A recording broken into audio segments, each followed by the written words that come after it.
Damailah negeriku, jayalah bangsaku. Indonesia tanah air beta, Maluku tanah pusaka. Saat ini saya berada di salah satu puncak di wilayah Kota Ambon, yaitu kawasan Gunung Nona. Tepatnya di areal kompleks dari tempat agama Buddha, yaitu wihara. Dan saya mau mengajak saudara sekalian untuk sedikit memahami mengenal tentang agama Buddha. Sebenarnya keberadaan saya bersama dengan teman-teman di tempat ini dalam rangka melaksanakan agenda kelompok kerja penyuluh lintas agama tingkat kantor wilayah Kementerian Agama Provinsi Maluku dan juga kelompok Ikatan Penyuluh Agama Republik Indonesia tingkat Kanwil Provinsi Maluku, yaitu mengunjungi tempat ibadah. Tadi kami sudah memulai dari tempat ibadah dari agama Kristen Protestan di Wayame, kemudian masjid yang ada di Wayame, dan dilanjutkan di pura yang ada di Air Salobar, kemudian gereja Katolik Paroki Maria Bintang Laut yang ada di Benteng, dan saat ini kami berada di wihara yang berada di Gunung Nona. Kami hadir dengan membawa pesan cinta lingkungan yang dimulai dari tempat ibadah. Kegiatan ini kami langsungkan sebagai bentuk mengisi kemerdekaan negara Republik Indonesia yang ke-79. Jadi kami memaknainya dengan mengajak saudara sekalian, mari kita mencintai lingkungan, melestarikan lingkungan sebagai tempat yang layak dihuni. Bukan cuma generasi kita, tapi juga kita mampu mewariskan bumi yang layak dihuni ini untuk juga generasi-generasi selanjutnya. Dan gerakan ini kita mulai dengan lingkungan-lingkungan tempat ibadah. Kalau di keluarga kita mungkin mulai dari lingkungan keluarga, di sekolah kita mulai dengan lingkungan sekolah, di perkantoran kita mulai dengan lingkungan perkantoran, begitu juga lingkungan di mana kita berada. Nah, dengan demikian ini akan menjadi gerak bersama, dan kemudian manfaat dari lingkungan yang layak dihuni ini akan berguna, bermanfaat untuk semua pihak. Dan ini disimbolkan dengan kami akan menyerahkan beberapa bantuan, terutama berhubungan dengan alat-alat kebersihan sebagai simbol. Mari kita bergandengan tangan, bergerak bersama, menjaga merawat lingkungan. Dan dalam rangka meningkatkan moderasi beragama, maka momen ini saya mungkin bersama dengan beberapa teman lain akan mencoba untuk memahami sedikit tentang agama Buddha. Tentunya hal ini dapat terwujud terlaksana bila kami diperkenankan oleh pengurus pengelola wihara. Karena itu saudara sekalian, jika ada yang berminat, mari kita berjalan bersama, kita mencoba melihat-lihat apa yang ada di dalam wihara dan bagaimana penjelasannya, supaya kemudian yang belum memahami, belum mengenal, boleh punya pemahaman sedikit, punya gambaran sedikit. Kalau dalam hidup kita tidak selalu hidup berdampingan dengan misalnya agama Buddha atau agama Hindu. Ingat konteks ke masyarakat kita. Saya ingat berapa puluh tahun yang lalu waktu masih SD, ya agama Hindu dan Buddha kita cuma kenal lewat buku-buku seperti Pendidikan Moral Pancasila, Pendidikan Pancasila Kewarganegaraan, PMP dirubah jadi PPKN. Dari kulit buku biasanya ditampilkan tempat-tempat ibadat. Di dalam kita melihat ada gambar-gambar orang Hindu, Buddha yang mungkin sementara menjalankan ibadah misalnya. Dan semuanya itu pasti menimbulkan kebingungan, kita bertanya-tanya.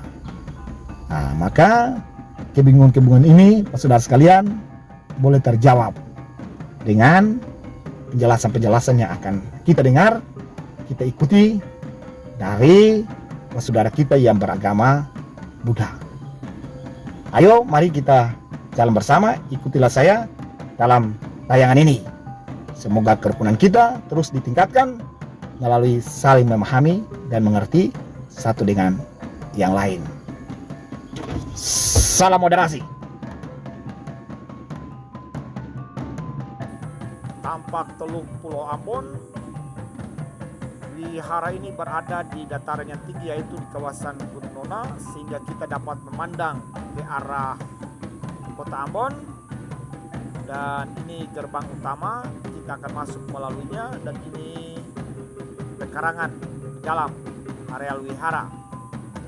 Tampak ada patung. Kita akan mencoba menanyakan perihal patung-patung ini. Kemudian ini ada 3 gedung sehubungan dengan Tridharma atau aliran, yaitu Buddha, Lao Tzu, dan Konghucu. Ini kami diperkenankan oleh pengurus wihara sekaligus majelis Pak Budi, dan juga akan didampingi oleh Pak Trio untuk boleh masuk ke dalam wihara dan bertanya-tanya tentang apa yang kami lihat di sana. Tampak ada 2 ekor naga di tiang depan pintu masuk wihara. Tapi kalau diperhatikan dengan baik, itu sebenarnya gabungan dari beberapa binatang. Dan ini kita telah masuki ke dalam wihara dan ada stupa atau patung. Pak Trio mungkin boleh menjelaskan tentang ini. Rupang ini rupang Buddha Gautama. Ini guru dalam agama Buddha, guru agung Buddha Gautama. Kalau dikatakan rupang ini hanya simbol saja. Lalu di tengahnya itu kan ada stupa. Stupa itu sebenarnya untuk menyimpan relik atau sisa pembakaran mayat. Di dalamnya ada reliknya. Ada relik berupa batu, bisa dilihat nanti kalau pengen lihat. Lalu di sini sebenarnya hanya simbol-simbol. Sebenarnya kalau ada upacara di sini ada bunga, buah, lilin, dupa, dan lain-lain, itu sebagai simbol saja, Bapak Ibu. Nah, di sini sebenarnya dulu memiliki tiga aliran, namanya Tridharma, Buddha, Konghucu, sama Lao Tzu, atau disebut di sini Tridharma itu kenapa ada 3? Ada 3 guru. Nanti kita jalan sebelah nanti akan tahu mana yang disebut Lao Tzu, mana Konghucu, nanti mana Buddha. Ini kalau ini guru Buddha. Nanti sebelah ada Lao Tzu, ada Konghucu. Boleh lihat batu yang boleh naik saja, foto boleh saya ambilkan. Nah ini simbol stupa, bentuknya stupa. Kalau Borobudur kan sama, yang membedakan candi Buddha sama Hindu ini. Bentuk ini, kalau ada seperti ini atau sebelah kayak situ, itu sebut stupa, itu Buddha. Tapi kalau candi itu nggak ada ini, disebut Hindu. Contohnya Prambanan nggak ada, itu Hindu. Kalau Borobudur itu Buddha. Nah, dalamnya ada reliknya ini sisa pembakaran. Nah, boleh dilihat kayak batu. Jadi tubuh kita itu sebenarnya kandungan mineral. Jadi kalau dibakar dengan suhu tertentu dan memiliki kondisi tertentu, dia bentuknya batu. Makanya kayak intan atau permata itu kan asalnya dari karbon atau arang. Tubuh kita kan tulang dari karbon juga. ini boleh ditahan. Boleh tahan. Taruh saja. Kayak permata ya. Nah, ini hasil pembakaran. Hasil pembakaran. Batu akik ya. Iya kayak batu akik, coba ini hasil pembakaran. Ini ya. Fungsi satu orang. Pembakaran tubuh. Enggak setiap orang itu bisa memiliki relik. Biasanya orang-orang tertentu yang memiliki. Kalau di agama Buddha, kenapa itu? Karena biasanya ketika orang yang punya spiritual tinggi, tulangnya, struktur tulangnya itu kuat, sehingga karbonnya itu banyak. Ketika pembakaran dengan suhu tertinggi, dia bisa jadi. Tapi ini memang hasil pembakaran mayat. Iya. Ini bisa jadi begitu. Iya. Itu namanya relik kalau di agama Buddha. Dan relik ini setiap orang bukan hanya satu. Biasanya ada 5, 7 dan sebagainya. Oh, dia mengisi nama berapa ya? Beda-beda. Maksudnya apakah itu dari seorang pimpinan agama atau bagaimana? Iya. Atau dari umat? Jadi ini kalau di umat Buddha biasanya biku yang tersudah yang dituakan. Atau relik Buddha biasanya ada di Borobudur. Dari campuran atau begitu ya? Enggak, Itu asli. asli.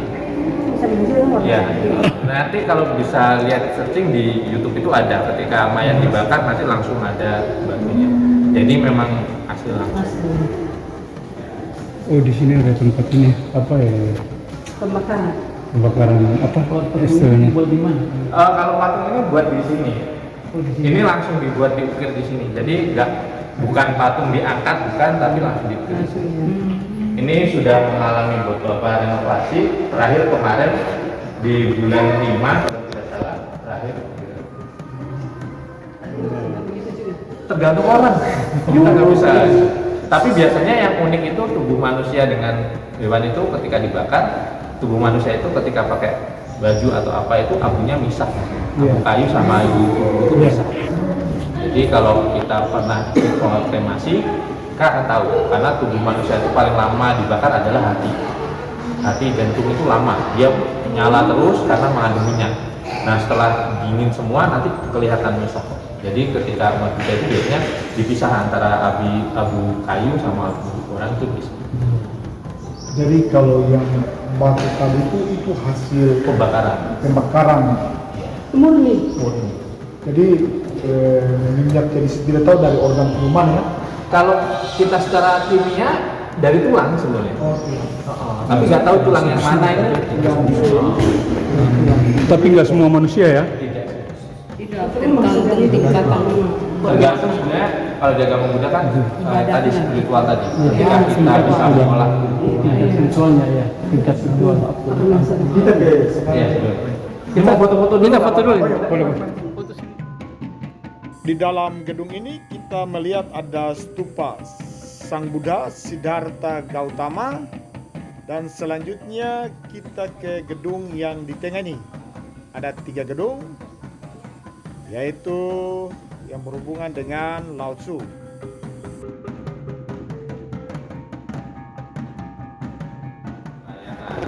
ada juga aliran yang namanya Tridharma.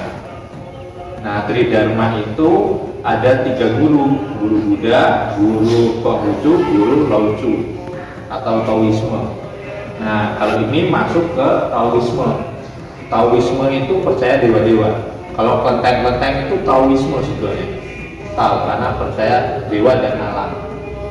Itu nanti kalau yang Konghucu nanti sebelah apa bedanya nanti.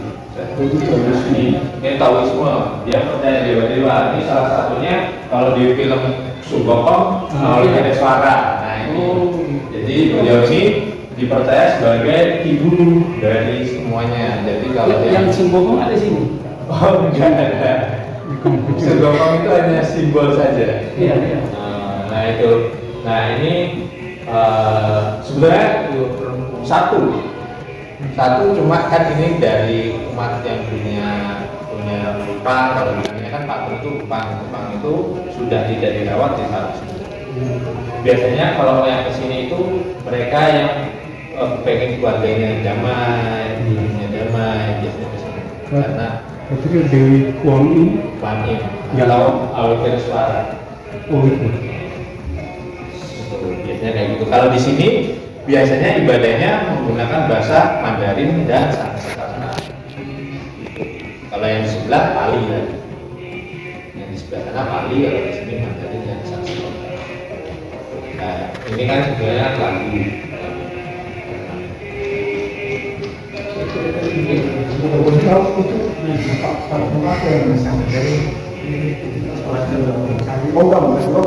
Enggak, kalau ini patung-patung ini banyak dari ini biasa dari keramik ada, Iya, ada yang dari kayu, ada yang dari model kayak lilin ada. Jadi kalau Kupang itu kita nggak ada aturan. Ini hanya sebagai simbol saja, sebagai berkata untuk kita mengingat konsentrasi. Kalau ini ada alat-alat.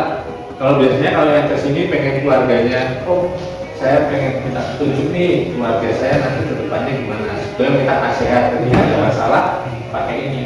Nah mungkin Budi yang tahu gitu. Biasanya kayak gitu. Nah dari 100. Nah dari 100. Jadi kita di sini berdoa dulu, kita punya tekad, kita pengen punya petunjuk, kita ambil keluar. Biasanya yang kesini bukan hanya yang Buddha, tetapi simpatisan kita Untuk mengetahui. Jadi berbagai agama juga bebas. Di sini bebas. Karena ingin mengetahui. Mengetahui, pokoknya nasihat saja, isinya nasihat kok. Kalau kalau dibaca. Coba. Ya, boleh. Siapa Yusuf?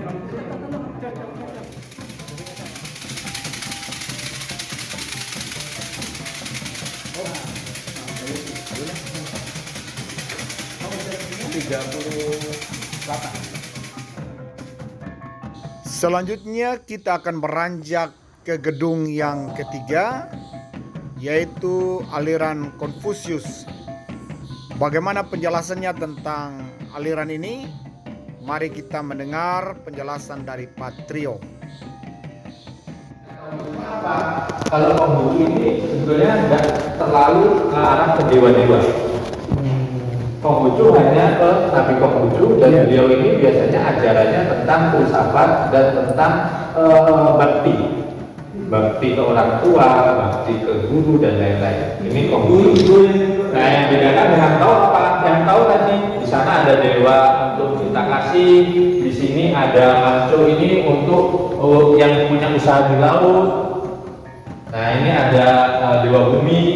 Dewa bumi ini sebagai kesejahteraan. Orang yang di sini, ketua-ketua. Bukan. Dewa bumi ini dipercaya kalau di simbol kan membawa arak sama tongkat yang membawa kesejahteraan. Kalau dewa bumi biasanya kalau orang punya usaha di sini minta petunjuk dan lain-lain. Lalu kalau ini yang usaha di laut, Maco itu dewa yang ada di penguasa laut, berkata yang menjadi mereka kalau usaha kayak nelayan dan lain-lain biasanya ke sini. Lalu kalau di sini dewa pelindung, biasanya kalau punya toko atau apa pengen dilindungi dan keluarga dilindungi di sini boleh siapa sedang. Kalau di sana kebijaksanaan, proteksi. Nah, ini alirannya Taoisme. Kalau Konghucu hanya ini. Nah, yang membedakan tempat ibadahnya sebetulnya begini. Kalau di Indonesia itu tempat ibadah ada namanya bio, ada namanya kelenteng, ada namanya wihara. Kalau wihara itu Buddhism, kalau kelenteng itu percampuran antara Buddhis dengan Taoisme dengan Konghucu. Kalau Konghucu sendiri sebetulnya dia kalau dibilang bio itu ada yang ke Tao, ada yang ke Konghucu. Karena kalau di Konghucu hanya satu ini, satu nabi yang dipercaya. Konfusianisme. Nah, ini makanya kadang salah persepsinya apa? Apakah semua kelenteng di Indonesia Konghucu? Tidak. Karena Ketua Persatuan Kelenteng Indonesia menyatakan kelenteng adalah tetap di agama Buddha karena mencangkup ada Taoisme, ada Buddhis. Jadi yang membedakan itu tadi. Ritualnya bagaimana? Beda. Ritual antara Konghucu dan Taoisme beda. Jadi kalau tempat ini ritualnya berbeda. Beda. Di sini sebelah itu berbeda. Jadi dia bukan titisan dari Buddha. Bukan. Dia punya sendiri. Jadi ini sebagai kayak kita kalau bilang misalnya di sini kalau Muslim Ustad. Nah, ketika Ustad itu dituakan, akhirnya menjadilah beliau jadi guru. Kalau di mungkin pastoral pastor yang uskupnya kan ada misalnya kayak di Roma lah. Nah, itu yang dituakan itu yang dipercayai. Nah, itu yang membedakan. Nah, ini Mereka enggak maksudnya enggak percaya kayak dewa gitu. kurang. Kalau yang percaya dewa yang Taoisme. Karena Taoisme itu menyangkut tentang alam, tentang kalau kita bilang ada yang makhluk astral dan lain-lain, misti, dan itu Berarti percayaannya ke mana? kalau ini yang mana? Konghucu ke arah kebijaksanaan, biasanya dia nasihatkan budi pekerti, ke budi pekerti. Tapi kalau ke sini ke alam, hubungan antara manusia dan alam dan manusia. Konghucu ya. Konghucu yang ini, kalau yang ini Kalau ini Taoisme. kalau dulu gabung jadi satu namanya Tridharma. Tridharma itu ada di sini untuk menjaga, ini untuk kesejahteraan mulai dari laut maupun usaha lain-lain di sana kebijaksanaan. Iya. Jelas. Jadi kadang orang yang mestinya kayak ada orang yang kepercayaan ya, dia tidak punya agama, tapi kayak orang bilang agama suku. Dia bisa saja datang ke sini. Boleh. Biasanya kayak gitu. Dan biasanya kalau yang di luar Buddha, mereka datang ke sini langsung, dia mau kemana nih? Oh, saya pengen usaha, dia langsung ke sini. Usahanya apa? Usahanya toko, biasanya ke sini. Ke Dewa Bumi. Kalau usaha laut langsung ke Makco. Jadi kayak orang Nauru, dia kan bilang Hindu, tapi cara ibadahnya kan berbeda ya. Dia bisa saja datang ke sini. Boleh. Dan di sini misalnya kalau kalau ketika banyak pemuka ibu yang dari Bali ketika datang ke Ambon, mereka pasti ke sini. Kenapa ke sini? Karena salah satunya Buddha itu kalau di agama Hindu itu masuk ke dalam avatar atau dewa paling tinggi. Itu avatar yang ke-21. Jadi biasanya mereka ke sini ibadah dulu. Avatar yang identik di film Avatar itu. Bukan, beda lagi. Beda lagi. Kalau di Hindu ada yang disebut avatar kayak Siwa dan itu masuknya ke avatar atau dewa-dewa paling tinggi. Soalnya Avatar namanya sama. Iya. Ini Hakim Bau bukan? Bukan. Oh, Kimbo yang terkenal itu. Hakim Bau. Bijaksana. Iya. Di bawah itu sebelah sana. Sudah Chengxi. Oh gitu ya.